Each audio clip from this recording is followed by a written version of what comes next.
queridos amigos espirituais.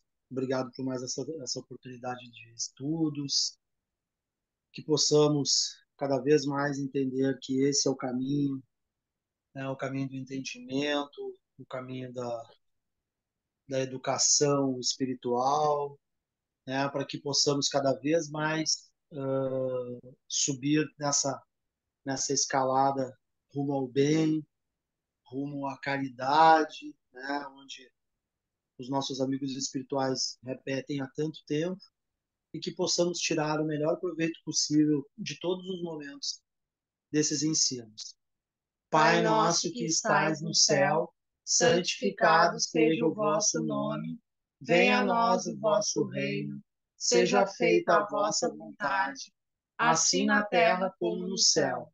O pão nosso de cada dia dai-nos hoje, perdoai as nossas ofensas, assim como nós perdoamos a quem nos tem ofendido.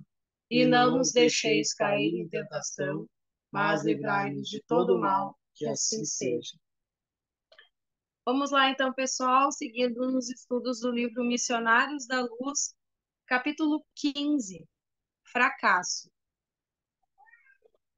Verificando o meu aproveitamento no caso de Segismundo, Alexandre, sempre gentil, ao despedir-se dos construtores, dirigiu-se ao diretor deles, asseverando: Agradeço a você, Apuleio, quanto fez por André nestes últimos dias. Nosso companheiro não esquecerá o seu concurso amável. O diretor sorriu, disse-me palavras de encorajamento e, quando se dispunha a sair em definitivo, meu orientador lhe observou: Nosso amigo, porém, necessita consolidar os ensinamentos recebidos.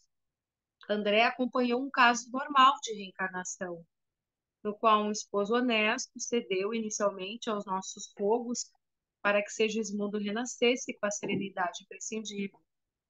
Viu de perto um coração maternal sensível e devotado, e permaneceu em estudo em uma câmara conjugal defendida pelo poder sagrado da prece e reconfortada pela proteção do plano superior. Entretanto, seria justo observar-se algum processo diferente dos que existem por aí há centenas, em que somos defrontados por obstáculos de toda espécie. Ficaria, desse modo, habilitado a conhecer a extensão e complexidade de nosso esforço em defender companheiros imprevidentes que menosprezam a responsabilidade moral fugindo aos compromissos. E, fixando um gesto de carinho fraterno, interrogou: Não terá você, presentemente, um caso dessa ordem, no qual André possa recolher as lições precisas? Temos sim, esclareceu Apuleio atenciosamente. Temos o caso Vulpini. E porque Alexandre ignorasse o processo a que se referia, continuou. Logo depois de organizar as bases de Segismundo, ocupei-me de outros serviços da mesma natureza. E entre esses, foi confiada à nossa vigilância a tarefa relativa ao irmão que mencionei. Creiam que tudo movimentamos no setor de assistência para evitar o fracasso do trabalho. Entretanto, tenho a experiência por absolutamente impraticável. Quer dizer, então, redarguiu meu instrutor com sabedoria, que a futura mãe não correspondeu à expectativa do nosso plano de ação. Isso mesmo, prosseguiu o interlocutor. Enquanto os desequilíbrios se localizam na esfera paternal ou procedem da influência de entidades malignas, simplesmente há recursos a interpor. No entanto, se a desarmonia parte do campo materno, é muito difícil estabelecer proteção eficiente. A pobre criatura, por 2 vezes sucessivas, provocou o aborto inconsciente pelo excesso de leviandades e atualmente será vítima das próprias irreflexões pela 3ª vez, segundo parece. Debalde temos oferecido o socorro de que podemos dispor. A infeliz deixou-se empolgar pela ideia de gozar a vida, e irmanou-se a entidades desencarnadas da pior espécie, que, para acentuar os seus planos sombrios, separaram-na do próprio companheiro, ansiosas por lhe precipitarem o coração na esfera das emoções baixas. Enquanto Alexandre ouvia em silêncio, Apuleio continuava, depois de longo intervalo. Volpini atingiu agora o 7º mês de gestação da nova forma física, mas a noite próxima será decisiva para ele. Já recebi um apelo dos colaboradores que ficaram nas imediações do caso em serviço ativo, no sentido de evitar certas extravagâncias da futura mãe, projetadas para hoje. Entretanto, não creio sejamos por ela obedecidos. A organização fetal não se encontra em condições de suportar novos desequilíbrios.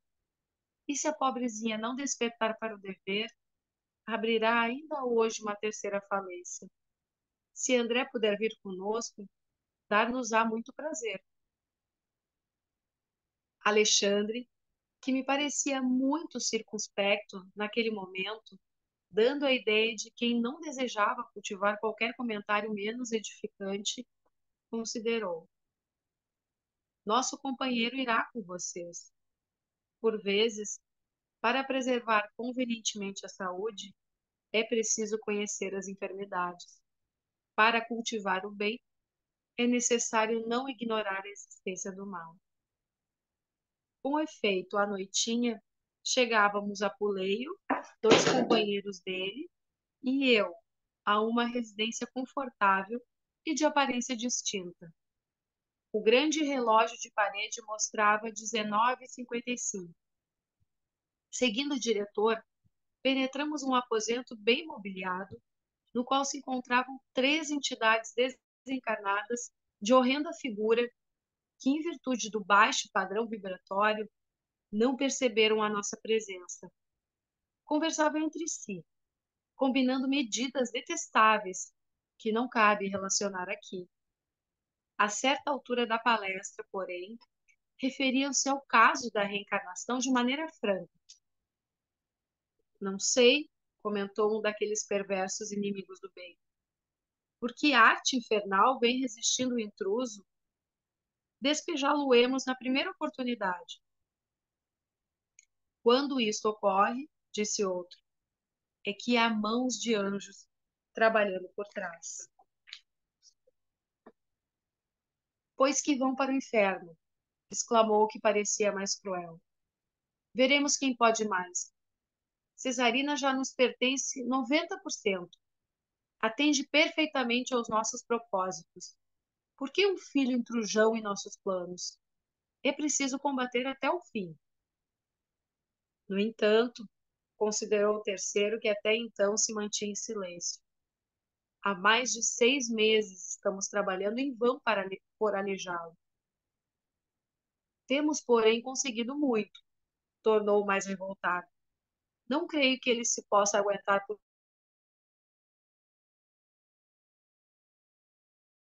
roubar-nos, talvez, a boa companheira com quem contamos agora.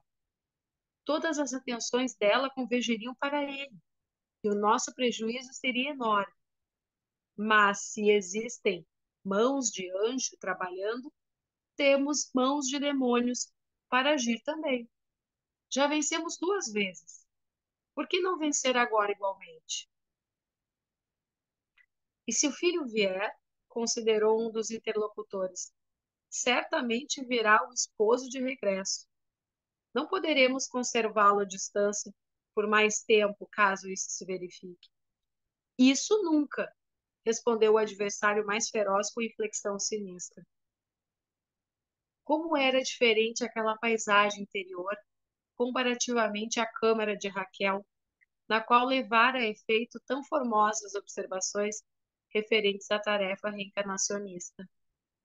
O aposento mantinha-se absolutamente desguarnecido de defesas magnéticas, e não se via o movimento de visitação espiritual da esfera superior que caracterizava a formação do novo corpo de Segismundo. Está observando? Falou Apuleio gentil. Nem sempre a nossa tarefa se desdobra ao longo dos jardins afetivos. Muitas vezes, devemos operar sob verdadeiras tormentas de ódio, que desintegram nossos melhores elementos magnéticos de cooperação. Esse caso é típico.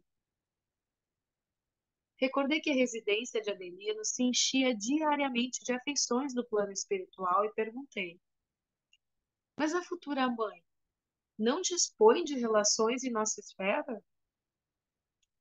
De qualquer modo, respondeu ele, sempre temos bons amigos na zona superior, aquela em que nos encontramos. Todavia, em certas circunstâncias, afastamo-nos voluntariamente deles. Cesarina poderia contar com diversas amizades. No entanto, ela mesma se incumbe de obrigá-las à ausência. Impressionado, considerei. Não terá ela, contudo, um pai ou mãe em nossos círculos espirituais que tome a si o sacrifício de defendê-la? Tem um pai que a estima com extremos de afeto, esclareceu o diretor. No entanto, sofria imerecidamente pela filha leviana e grosseira, e tanto padeceu por ela que os seus superiores em nossa colônia espiritual submeteram-no a tratamento para ouvido temporário da filha querida, até que ele possa se recordar e se aproximar dela sem angústias emotivas. O assunto era novo para mim. Havia então recursos para a aplicação do esquecimento no mundo das almas? Apuleio sorriu bondoso e falou: não tenha dúvida. Em nossa esfera, a dureza e a ingratidão não podem perseguir o amor puro.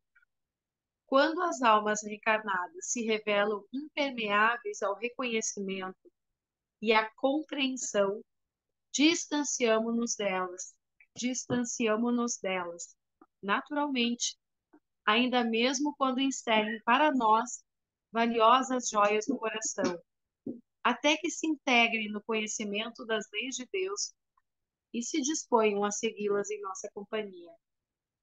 Quando somos fracos, porém, embora muito amoráveis, e não nos sentimos com a precisa coragem para o afastamento necessário, se merecemos o auxílio de nossos maiores, somos favorecidos com o tratamento magnético que opera em nós o esquecimento passageiro.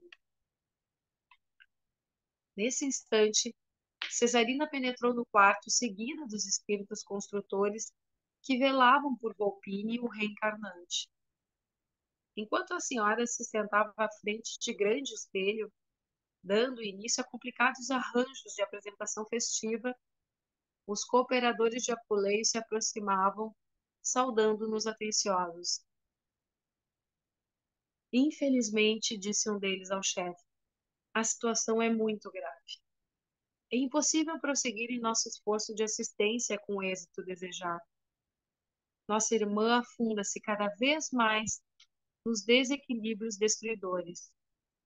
Unindo-se voluntariamente, e indicou as entidades viciosas que a cercavam, a estes adversários infelizes, entrega-se agora a prazeres e abusos de toda sorte. Seus desvios sexuais nos últimos dias têm sido lastimáveis, e enorme é a quantidade de alcoólicos aparentemente inofensivos de que tem feito consumo sistemático. Aliados semelhantes distúrbios às vibrações desordenadas do plano mental, vemos que a posição de Volpine é insustentável, não obstante nossos melhores esforços de socorro. Apuleio ouviu as graves notificações em silêncio e observou em seguida. Não sei o que se projeta para esta noite. Sim, considerou o interlocutor. Apelamos para sua autoridade, porque a organização fetal não poderá resistir a uma nova investida. O diretor convidou-me a examinar a gestante. Ao lado dela, permaneciam as entidades inferiores a que me referi, que demonstravam absoluta ignorância de nossa presença. Cesarina, com o excessivo cuidado das mulheres demasiadamente vaidosas e inscientes da responsabilidade moral, utilizava certos recursos para disfarçar o aspecto da gravidez adiantada, deixando adivinhar que se preparava com esmero para uma noitada de fortes emoções. Fixei minha atenção no feto, auxiliado pelo chefe dos construtores, mas não pude esconder minha surpresa e compaixão. O caso Volpini era muito diferente do processo de reencarnação verificado em casa de Raquel. A forma física embrionária demonstrava manchas violáceas, revelando dilacerações. Pequeninos monstros, somente perceptíveis ao nosso olhar, nadavam no líquido amniótico, invadindo o cordão umbilical e apropriando-se da maior parte do delicado alimento reservado ao corpo em formação. Toda a placenta era assediada por eles, provocando-me terrível impressão. Percebi, pela intensa anormalidade dos órgãos geradores, que o aborto não poderia demorar-se. Apulei-o igualmente, endereçando um expressivo gesto com a cabeça, acusava forte preocupação. Abandonou subitamente o exame e falou-nos. Se a infeliz obcecada pelos prazeres criminosos não se detiver nesta noite, a organização fetal será expelida até amanhã. Depois de pensar alguns momentos, salientou. Tentarei o derradeiro recurso. Apulei dirigiu-se ao interior doméstico e voltou, seguido de uma senhora idosa. Esta, disse-me ele indicando-a, é a dona da casa e velha amiga de Cesarina, suscetível de receber-nos a influenciação. Aproveitar-lhe-ei o concurso para que a nossa desventurada irmã, de futuro, não possa dizer que lhe faltou assistência e conselho adequado. Em um gesto de bondade já observado por mim em diversos superiores do nosso plano, colocou a destra sobre a fronte da recém-chegada, que se acercou de Cesarina com muita ternura e falou: Minha amiga, estou receosa por você. Não vá. Desconfie de certas amizades pouco dignas. Seu estado, Cesarina, é melindroso. Por que ceder-se? Uma festa de aniversário em pleno bar não pode servir às suas necessidades presentes. Abriguei você em nossa residência como se eu fizesse uma filha e devo estar vigilante. Nutro a esperança de vê-la reaproximar-se do esposo, que, segundo creio, deve estar ausente por simples questão de incompatibilidade de gênios. Mas se você não se defende do mal, como atender à situação? Um dos infelizes seres da ignorância e da sombra, que perseguiam Cesarina, por invigilância dela, envolveu-a nos braços, como se desejasse comunicar-lhe o seu estranho e perigoso magnetismo. Vi que as entidades inferiores presentes observavam de perto a senhora e lhe ouviam as palavras sensatas, porque todas exibiam gestos e demonstrações de revolta e desagrado, que não podemos registrar aqui. A interpelada, deixando-se envolver pela influência neutralizante do mal, riu-se de modo franco e acrescentou: Tranquilize-se, minha boa Francisca. Não precisará ensinar-me virtude. Tenho meu compromisso para hoje. Não posso faltar. Não concordo, Cesarina, tornou a interlocutora com energia, sob a inspiração direta de Apuleio. Nem estou fazendo pregação de virtude à sua consciência responsável. Quero despertar suas fibras de esposa e mãe. O homem cujo convite você pretende atender não merece confiança, não é digno de consideração. Além disso, seu organismo deve ser preservado. Não lhe dói a expectativa de prejudicar o filhinho? Não pondera o futuro?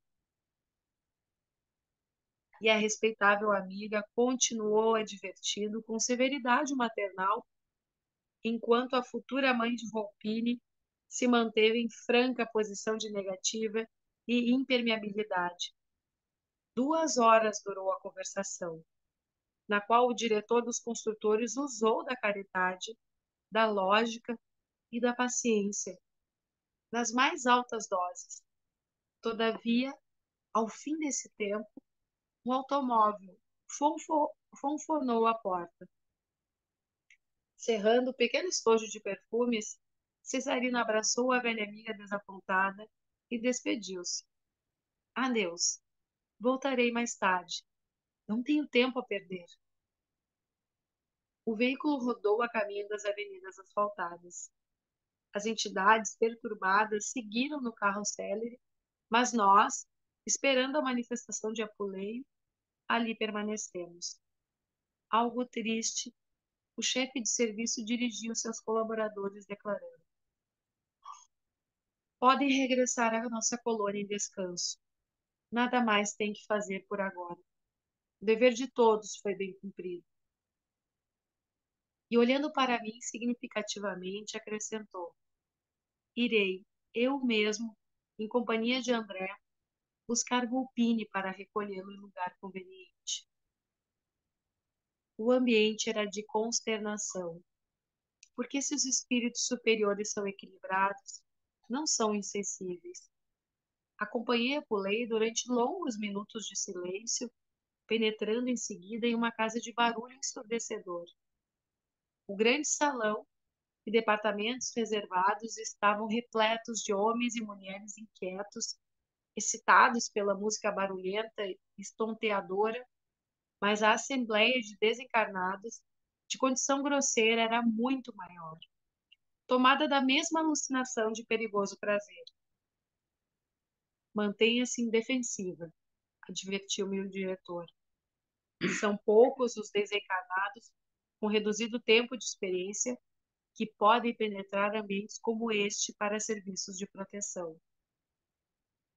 Não nos cabe descrever as paisagens tristes desdobradas ao nosso olhar. Cumpre-nos tão somente esclarecer que não tivemos dificuldade para reencontrar Cesarina em companhia de um cavalheiro menos escrupuloso entre finas taças de alcoólicos elegantemente disfarçados.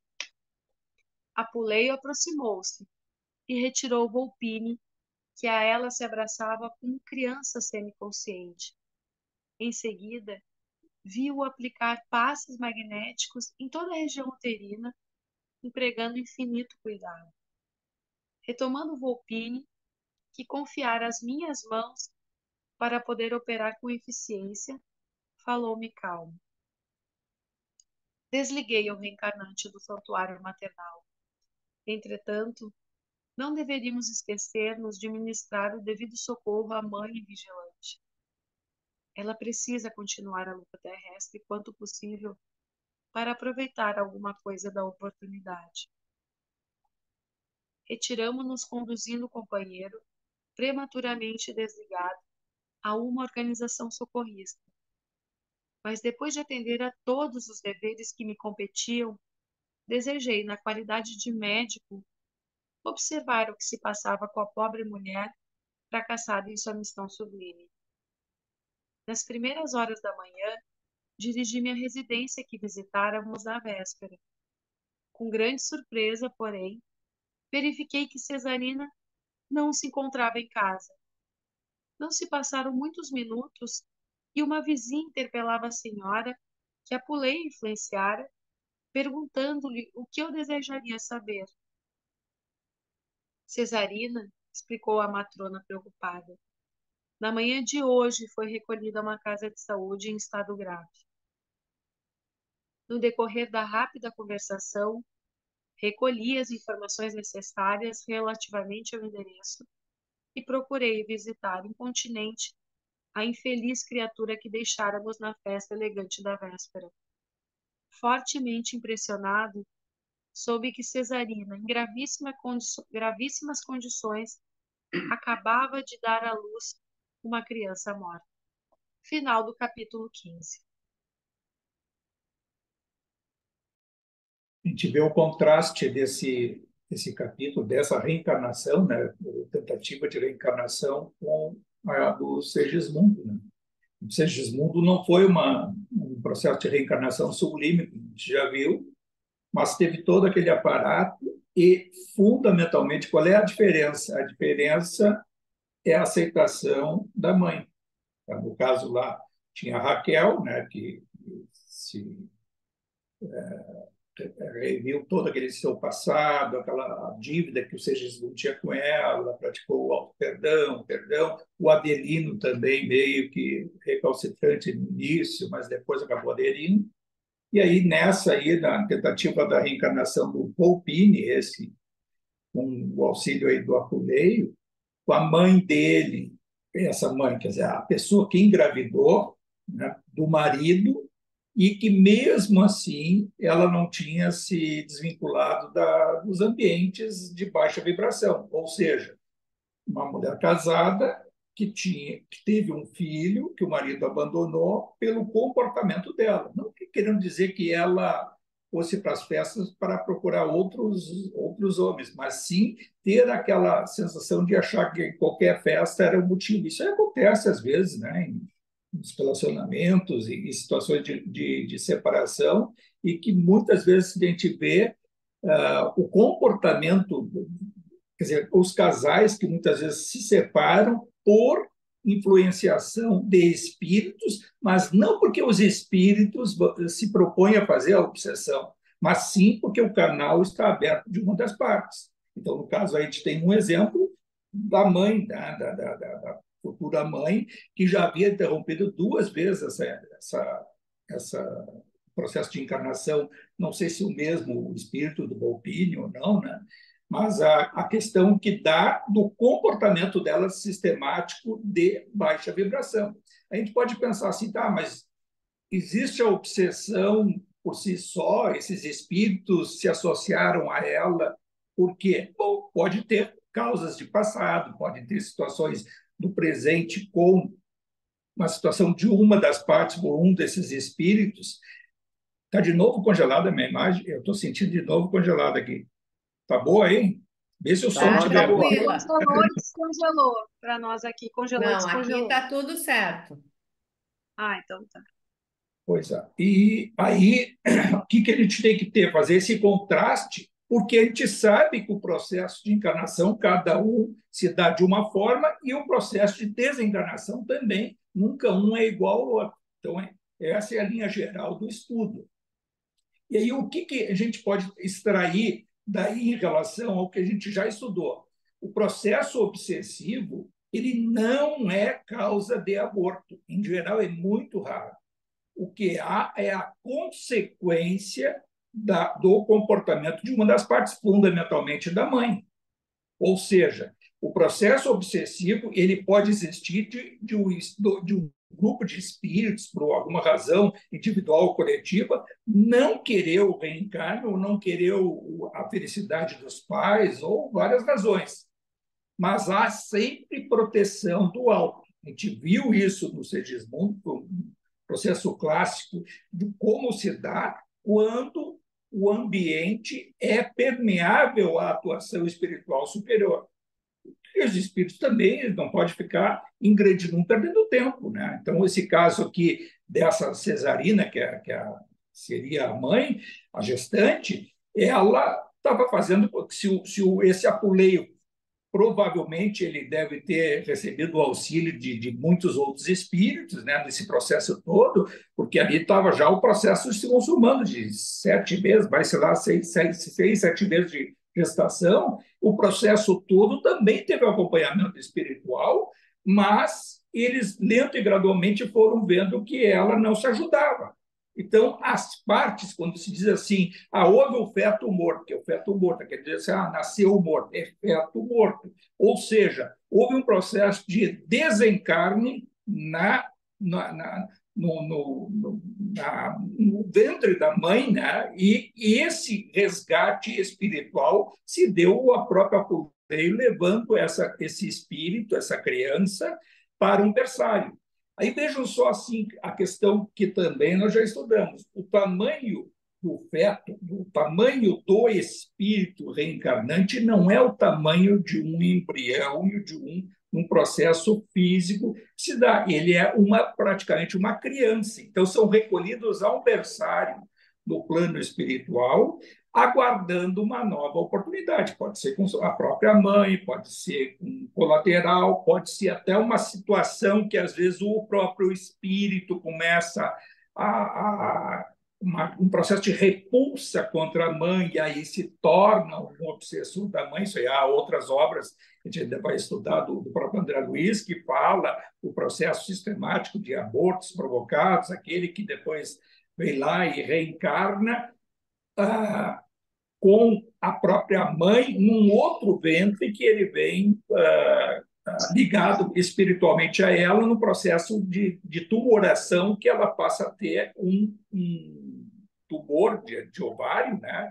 E que ali deu um processo de reencarne mais adiante, um processo complexo de obsessão, num processo de reencarne de tentativa por causas de passado, do comportamento da mãe, de ter provocado vários abortos. Então, isso se dá lá em Dois Mundos, e dá uma ação e reação também. Esses casos são abordados pelas obras do André Luiz. Isso tudo é bonito porque a gente já estudou parte disso aqui nos Mensageiros.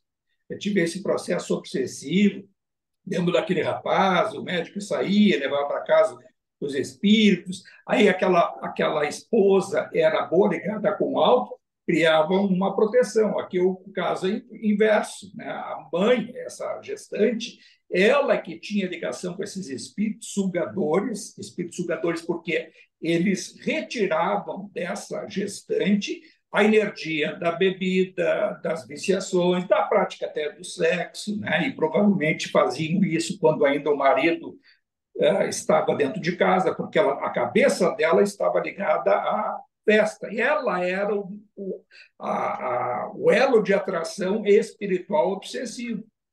E nesse processo, por razões também que não são abordadas num capítulo pequeno como esse, por que o Volpini veio com ela? Há razões espirituais de por que ele haveria de reencarnar com essa cesarina. Então, a rejeição também espiritual não é abordada, provavelmente a rejeição tem causas de passado dessa cesarina também, porque aí o grande objetivo desse capítulo é dar uma comparação para fazer o contraste de uma encarnação com a do Segismundo, e agora vamos ver uma que não deu certo, mas sem grandes detalhes. Então, isso a gente tem que aprofundar para perceber o que está assim, além da letra que é colocada nesse estudo do André Luiz, desse relato, que é até sublime sob o ponto de vista de comparação, de a gente não há obras da doutrina que tratam desses assuntos como um todo, como as obras do André Luiz, não é? Do André Luiz, né? As obras do alto através do André Luiz, que vem do mais alto, Emmanuel, que vem do mais altíssimo ainda.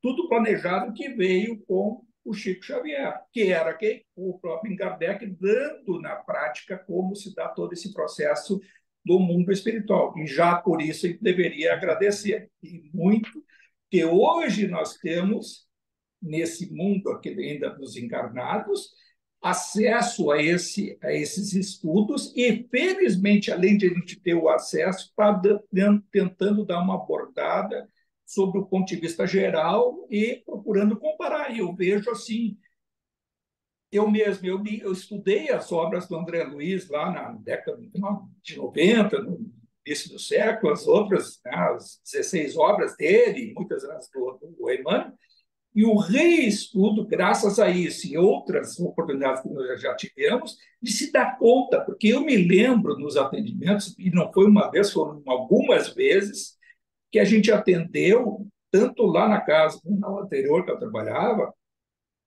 atender mães que perderam filhos, que perderam crianças, né? Ainda numa UTI neonatal, no berçário, seja como foi, o desencarne de crianças. E eu notei que fui me dar conta disso alguns anos para trás, pouco ainda, não foi assim, quando eu estudei pela primeira vez essas obras, por que as crianças, quando se procurava ver o sofrimento do pai e da mãe, e as crianças, olha, eu me lembro, todas as vezes, as crianças apareciam alegres, se divertindo, num ambiente bom, assim, como se fosse um jardim de infância, um berçário, uma creche, brincando as crianças. E ali está o pai e a mãe que perderam, que, entre aspas, né, perderam, e houve a morte dessas crianças prematuramente, o espírito desencarnado brincando. E eu, sinceramente, eu ficava assim naquela, como dizer isso para a mãe e tal. Aí eu ficava, claro, durante a noite, quando vocês dormirem, pensem,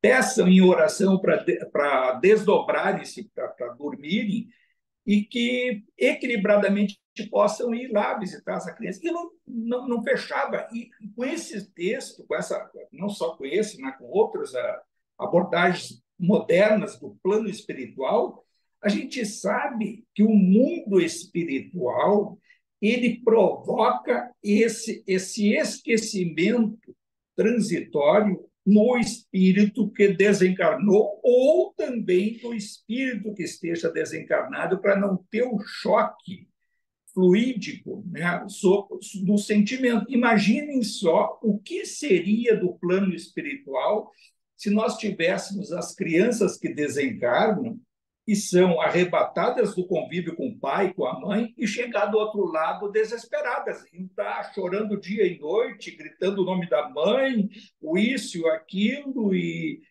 é como se fosse uma criança abandonada. Já um problema que às vezes tem de adaptação numa criança numa creche, ou na primeira infância, lá no colégio, seja de algum for, a gente vê aquele choque que muitas vezes a gente tem de abandono, né, e de se inserir, que é lento e gradual, esse processo todo. Agora, imagine o processo do desencarne que seria.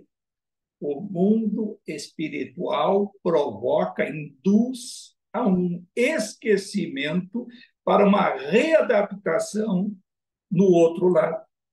Quem aqui que fica com a consciência, com uma concepção deturpada do que seja a morte, é que externa um sentimento de sofrimento. E é isso, o grande aprendizado é para quem fica, e não para quem foi. Uma criança não poderia ser o motivo de sofrimento lá do outro lado, deixando aqui os pais. E aí percebam, eu estou dizendo assim, todos, eu nunca vi atendimento de criança desencarnada, do outro lado, assim, desesperada, intuitivamente querendo pedir à mãe e o pai. Os reencontros lá do outro lado existem, com o pai, com a mãe, com seus afetos, e é de uma forma como se fosse uma visita. Há uma inversão, por exemplo, como a gente aqui dorme, a criança está dormindo, os pais estão dormindo, há uma inversão, muitas vezes, lá do outro lado, algumas horas do desdobramento da criança, que é o reencontro com seus afetos. Você fala aí, pais, né, mais próximos, avós, tios, gente próxima a esse espírito que desencarnou. Isso não acontece só com crianças. Isso acontece de uma forma geral. A gente tem ali um exemplo, esse texto, do pai em desespero pelo comportamento da filha, sabendo o que ia redundar, já sabendo até da vida pregressa dela, das tentativas de outras reencarnações, que até foi o Volpílio ou outro, né, que tentou no processo esse de abortos, pelo comportamento da filha, e ele, por mérito, recebe o processo indutivo do esquecimento temporário para não perceber o comportamento da filha. E vejo como é bonito isso. Isso aí até se aplica a todas as situações. E muito provavelmente, se cada um de nós aqui desencarnar essa noite, amanhã, provavelmente nós temos algumas coisas que nos preocupam hoje no dia a dia e que a gente despertando lá do outro lado, ou não, né, um adormecimento, um processo lá de algumas semanas, quando despertar, seja quando for, da forma que nós despertarmos do outro lado, há fatos que provavelmente nós nem vamos nos lembrar de questionar a quem a gente possa ver do outro lado. A gente vai se esquecer. Problemas que a gente acha que são graves, do ponto de vista, às vezes, material, como é que vai ficar isso, como é que vai ficar aquele, do que vai ser a vida desse ou daquele, se é minha presença, porque se isso for nos atormentar e nós tivermos um mérito em algum aspecto, sob esse ponto de vista, assim, do ponto de vista universal do espírito, nós seremos induzidos a um esquecimento, ao menos temporário. Por quê? Porque o alto, o mundo espiritual perfeito, ele age com fraternidade e amor em todas as suas circunstâncias, em onde nós estivermos incluídos. Aquele espírito mais perverso que possa ser, ele também tem um acompanhamento do alto, porque considera esse espírito, aquele que seja perverso, aquele que pratica o mal, ele é considerado pelo mundo da luz a luz de Deus, a luz do Criador, a luz de Jesus como referência. Ele é um espírito não esclarecido, ele é um ignorante. E quando ele tiver as ferramentas do Evangelho, ou seja, o que Jesus vem nos trazer como o caminho da verdade, da vida, de a gente procurar ser uma pessoa melhor a cada instante, né? De procurar ser, não ter a pretensão da nossa imperfeição, de que a gente vá ser de um minuto para outro, de um momento para outro, uma encarnação para outra. E sim, o nosso acompanhamento estará sempre em sintonia com o alto. Quem se distancia é a nossa individualidade. Essa mãe, ela que se criou uma carapaça, um isolante fluídico que os espíritos em nome do alto não conseguiam chegar nela. Chegaram naquela familiar, naquela senhora que foi intuída pelo Apuleio para passar para ela uma mensagem, que teve grande êxito na passagem da mensagem, mas ela não foi absorvida pela cesarina. Isso que ocorre também no nosso dia a dia. A gente não pode assim, olha esse caso, tá? Não, essa eu estou livre, eu não fiz isso, não fiz isso. Há outras coisas que a gente faz e que a gente fica cego e não consegue receber os fluidos dos bons pensamentos dos nossos amigos espirituais para a gente mudar o nosso comportamento. A gente é intuído no dia a dia e muitas dessas situações nós não absorvemos. Queria falar, Kiko? Alguém queria falar? Congelou tudo aí. Eu queria pegar o gancho que... Tá me ouvindo? Tô tá me ouvindo, não? Tá ouvindo? Não, é bem esse gancho, Francisco, que antes é uma mensagem que fica dessa situação, que ela não é a mensagem principal, mas é uma mensagem que ela nos acompanha, eu acho que em todas as circunstâncias da nossa existência, de todas as existências, é o seguinte: o mundo espiritual, quando a gente está tentando se alinhar, mesmo que a gente seja desregrado, completamente atrapalhado, confuso, como a grande maioria de nós somos, tá? Mesmo assim, o mundo espiritual ele continua, né, investindo, trabalhando, os nossos amigos, os nossos anjos continuam trabalhando por nós, de uma forma ou de outra, algumas vezes mais, outras menos. Mas quando, né, nós tomamos as rédeas, né, quando a gente decide o desregramento consciente, né? Ela estava grávida, numa situação já delicada. Vou beber, vou fazer festa, vou pular de paraquedas, vou andar de avião, vou andar na contramão. Sabe aquelas coisas? O desregramento, aonde eu assino embaixo a procuração. E eu gostei daquela parte ali que os espíritos fizeram praticamente uma reunião e disseram assim, ó, perdeu. Não vamos conseguir.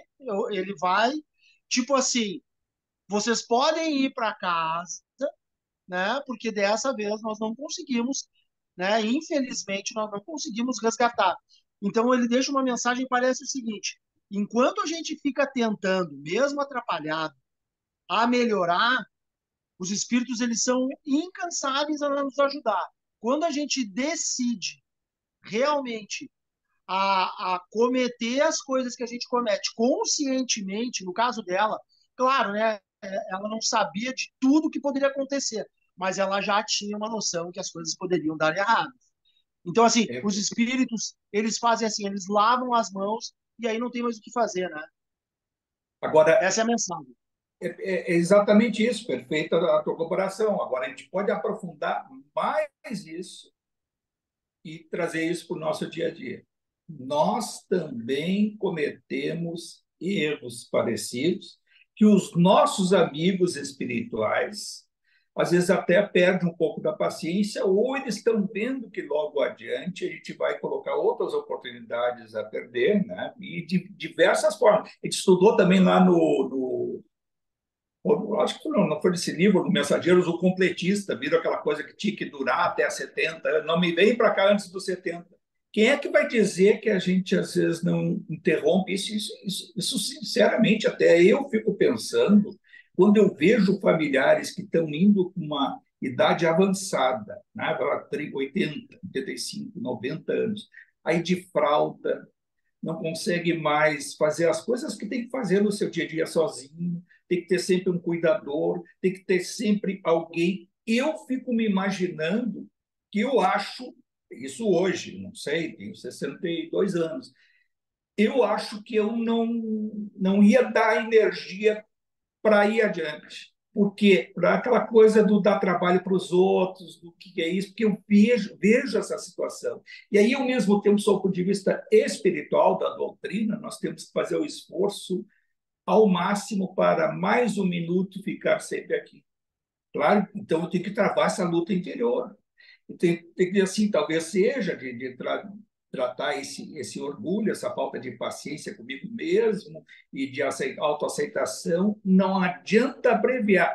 E aí eu converso com outras pessoas que isso é um problema da realidade hoje do mundo. Primeiro, o mundo, o avanço tecnológico, as pessoas estão durando mais e estão indo para o acaso da vida sem dinheiro, porque as pessoas com aposentadoria, se for INSS, não for um apaniguado desse do servidor público, que tenha uma boa remuneração, é mal aposentado, ganhando mal e gastando mais, porque tem mais medicação, muitas medicações não são fornecidas pelo governo, e tem a questão do cuidador, e tem outras questões que aí ele vai precisando, é a fralda, é isso, é a comida especial, seja o que for, vai dando trabalho e é quase que uma vida vegetativa, sob o ponto de vista do avanço. A cabeça ainda está, o espírito está vivenciando, está percebendo, mas o corpo não responde. E aí, será que nós não estamos abreviando? Muitos fazem isso. Li há pouco o Odilon, quando foi perguntado para ele, mas Odilon, tu desencanaste com 73 anos e tu podia ter ido mais. Ele, sim, quando eu percebi, foi um erro que eu cometi. Eu tive um tumor e eu percebi, eu me flagelei sob o ponto de vista assim, não quero dar trabalho para a esposa dele. A esposa dele ficou 35 anos viúva, só agora, em 2010, que ela desencarnou. E ele desencarnou em 73, para 74. Quer dizer, mais de 40 anos ela ficou praticamente viúva e ele partiu antes de 73, até não é assim, tem uma idade razoável, mas no tempo de hoje, seria o 90, 95. Ele não quis, e ele disse que ele próprio deu energias de falência ao próprio corpo. Ele antecipou. Esse Odilon, que era já um espírita, que era e é tudo que a gente viu em outras obras que a gente, né? E agora até já teve a segunda morte para cima. Francisco, Mas, e tudo isso a gente tem que pensar, a gente tem que trazer para o nosso dia a dia, pegar esses textos, o assunto teórico e procurar fazer comparações. É fundamental isso. Quem queria falar? Pode falar. Francisco, eu tive essa experiência na minha vida que o meu marido teve um AVC e ficou 8 anos numa cama, parcialmente demente, parcialmente às vezes ele tinha razão, E ele entregou praticamente, não quis fazer fisioterapia, podia ter melhorado um pouco para ir para uma cadeira de roda, alguma coisa assim, mas ele se negou, como eu digo, se entregou. Mas o tempo que ele ficou aqui, esses 8 anos, foi de extremo aproveitamento para toda a família. No momento que enquanto ele estava aqui junto com a gente e as cuidadoras, empregadas, ele nos ensinou muita coisa. Então, por que ele teve que ficar esses 8 anos? Para nossa família foi necessário, para mim foi necessário esse tempo dele aqui. E essa coisa de dar trabalho, eu acho que é um pouco de egoísmo, sei lá que sentimento a gente tem, achar que tem que livrar os outros. Não, a grande recompensa que eu tive no aprendizado desse tempo, eu não tenho nada a reclamar desse tempo que ele teve aqui. Teve períodos bem difíceis? Teve, realmente teve, cansativo também. Mas a gente aprende muita coisa. Então, tu negar isso para tua família, que é um grande aprendizado para todos que estão em volta também. É isso Eu que eu acho que queria dizer. esse teu testemunho é ótimo para a gente reforçar mais a nossa fé no sentido esse de lutar por cada minuto da nossa encarnação. Isso eu digo sinceramente, tenho, né? Eu tenho que trabalhar isso ainda, dessa do não dar o trabalho, de não dar o isso, mas o karma, o efeito coletivo, ele tem que ser inserido com os outros. Não adianta, vai ser o filho, vai ser o sobrinho, vai ser até a cuidadora, vai ser o vizinho, seja quem for, vai se envolver e é uma necessidade para esses espíritos também, como tu está colocando, né? Uma necessidade de crescimento, de despertar, às vezes, coletivo da própria família, de ver o outro lado. E isso a gente tem que passar para os filhos, porque sobre esse aspecto também da ajuda, do respeito ao idoso, ao enfermo, a gente tem que passar para os filhos, para os netos. Eles têm que ter essa concepção e, felizmente, boa parte desses espíritos, dessas crianças que estão vindo aí, já se nota, eu vejo aí uns adolescentes aí com uma outra cabeça, espontaneamente voltados para o bem, um sentimento de solidariedade. Eu vejo assim, às vezes, do comércio, tem ali a coisa da fila, eu vejo aí, espontaneamente essas crianças já são educadas assim, sob o ponto de vista fraterno, não é aquela coisa só adquirida na educação da família, embora seja muito importante. Agora, elas espontaneamente elas externam uma nova concepção, e isso é o advento daquilo que tanto a gente fala do mundo de regeneração, que não será, como se falou semana passada, não será de regenerados, e sim daqueles que estejam no caminho da regeneração. E aí nós nos incluímos nesse nosso caso, nesses nossos próximos aí 30, 40 anos, não importa quanto a gente ainda vai ficar aqui encarnado, mas já para a nossa volta aqui. Esse planeta tem que ser o nosso local ainda de escola futura, por nosso espírito. Poderemos ser atraídos a outros planetas, como também já se viu, infelizmente também com essas obras e outras, a gente vê assim, matematicamente, nós não temos uma história pregressa só na Terra. Nós já estivemos em outros planetas de outros sistemas, não esses aqui que a gente conhece, esses planetas que são mais inóspitos aos nossos olhos, ao nosso comprimento de onda. A física quântica explica isso, mas outros mundos paralelos, iguais, semelhantes à Terra, nós de lá já estivemos e provavelmente para lá também nós vamos nesse intercâmbio, porque matematicamente não tem como explicar que 8 bilhões de espíritos estejam hoje encarnados. Onde é que eles estavam nos últimos 2.000 anos? Vão ficar só os 2.000 anos, os últimos 1.000 anos. Onde é que estavam esses 8 bilhões? Isso parece ser assim, uma coisa simples, mas é tão simples que foi o Inácio Ferreira, numa conversa com o Odilon, com a Modesta, o Paulino, e a Domingas, lá, aquelas coisas daqueles livros que se lê, e numa conversa que ele disse assim, olha, mas o processo de... As pessoas ficam querendo perceber o mundo dos encarnados, dos ETs extraterrestres. Os extraterrestres estão aqui entre nós. Nós somos extraterrestres também. Aí o Odilon, sim, eu não entendo por que, que as pessoas têm essa coisa de ter que estar sempre reencarnando na Terra. Há outros mundos, não deu aqui, vai lá um grupo, reencarna em outro, mas não são os planetas que a gente quer enxergar em Marte. Pô, tem vida espiritual lá? Tem. Em Júpiter? Tem. Vida mais evoluída? Tem vida espiritual na Lua? Tem. Mas não tem mundo dos encarnados como nós conhecemos, porque o mundo chamado dos encarnados é um mundo espiritual que a gente chama. E esse mundo espiritual, desse cumprimento de onda, e aí a física, aí vem a ciência. O que a doutrina é? Ela é filosofia, ela é ciência e é religação, é religião, religação com o alto. Ou seja, o aspecto científico da doutrina está lá no livro da Gênese do Kardec. E o mesmo Kardec que reencarna com Chico Xavier e que traz para nós com obras que a gente não estudou ainda, mas nós vamos estudar no mundo maior, Evolução em Dois Mundos e tudo, que vão abordar essas questões para a gente compreender que o espírito ele se utiliza da energia coagulada, que é a matéria, para se manifestar. Nós somos, o espírito é uma luz, e essa luz, ela, para evoluir, ela necessita do contato com a matéria. E um dos contatos com a matéria que nós necessitamos são os nossos corpos. O corpo físico desse comprimento de onda do mundo chamado dos encarnados é esse que nós temos.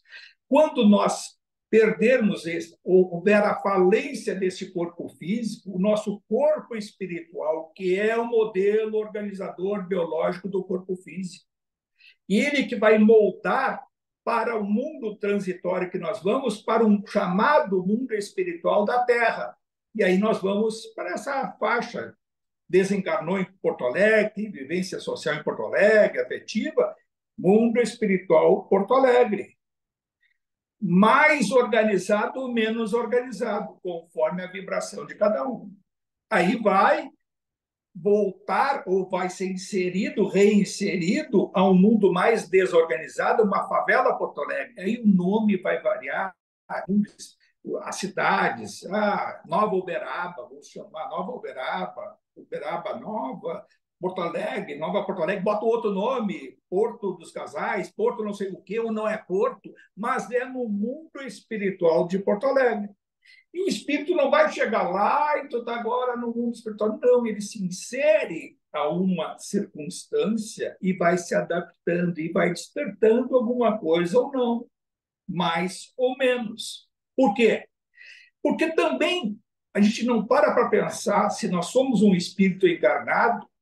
Alguém se pergunta quando é criança e fica conversando com o outro, tu viesse da onde? Tal. Não, nós não nos lembramos. Às vezes até as crianças até têm uma lembrança, estão inseridas no mundo espiritual, mas para elas é tão normal que elas nem comentam. Às vezes até comentam assim, uma pessoa que está ali, tal, é o avô, isso que foi, está inserido ainda nesse mundo das crianças. Mas a gente viu nessa obra aqui que até os 7 anos um grande acompanhamento e depois vão soltando. Ou seja, o espírito, a criança, vai se inserindo plenamente no mundo dos encarnados. E ninguém fica perguntando para o outro, de onde é que tu viesse? Não, as pessoas ficam mais com aquela amarra religiosa de não acreditar na reencarnação.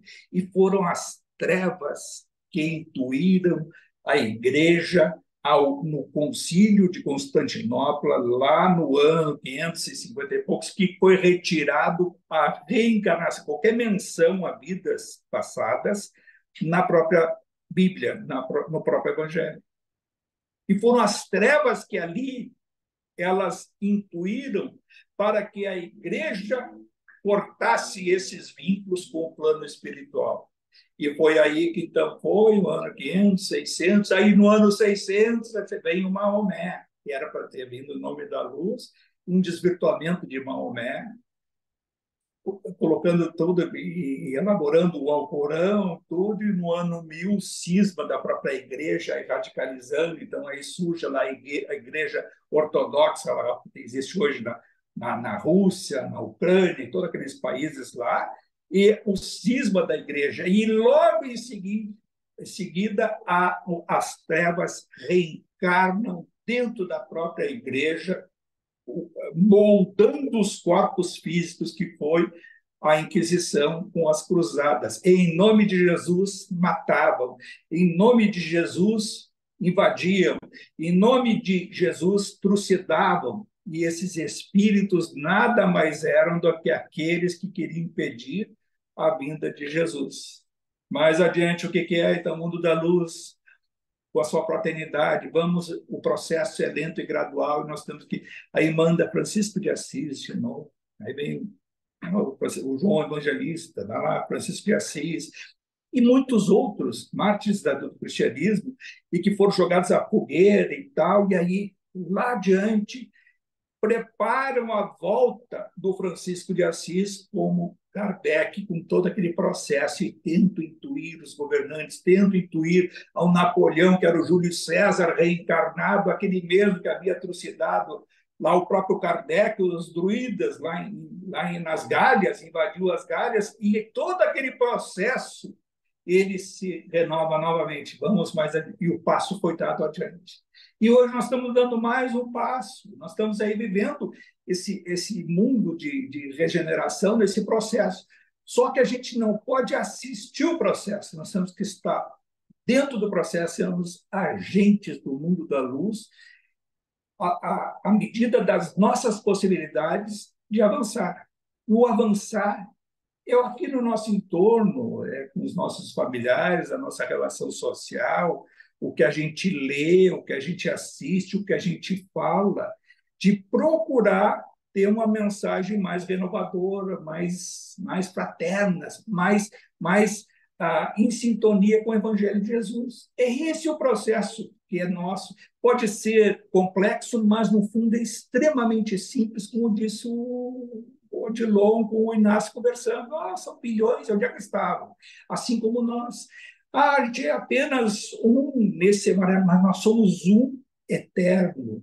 A gente tem que parar para pensar, nós somos uma luz eterna. Por mais que a gente queira apagar a nossa luz, ela não se apaga, porque ela tem um comando de busca da perfeição. E a busca da perfeição, ela só vai se dar o dia ou no processo que a gente tomar o comando próprio. Não vai ser um terceiro que vai nos levar para a luz. Não vai ser uma mensagem que alguém vai dizer para nós.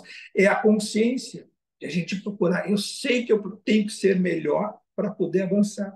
Aí passa por esse processo de enfrentar uma diversidade dentro da família, um problema de saúde, um problema material, um problema de relacionamento, e buscar essa sintonia com o alto, buscar a oração. A oração alivia sempre, não é às vezes, sempre alivia. E a gente não usa, ou usa só às vezes, no mundo está bem desesperado, e olhe lá, às vezes tem que estar sendo impulsionado, uma palavra amiga, às vezes, é claro que vale, por isso também existe um centro de oração, uma igreja, um templo, né, uma sinagoga, um centro espírita, de ouvir uma palavra de ânimo, um reendereçamento, um olhar, um sentido fraterno de seguir um determinado caminho. E isso a gente tem que agradecer, porque agradeço em algum momento ter encontrado esse caminho da doutrina, mas não foi um caminho tortuoso, foi para lá, a gente já falou, outros passei lá para outras energias, por outras situações, e se dá conta, e ainda é muito pouco. Quando a gente vê esses espíritos mais sublimados, vai ver lá, vamos pegar de referência o Odilon, que partiu, foi para cima, também se achava e se acha imperfeito. O Chico Xavier, quando dizia que era um cisco, ele não queria dizer por falsa modéstia, porque ele sabia, tem a percepção do que é a sublimidade do espírito, da luz. Um espírito de luz irradia mais luz do que uma estrela.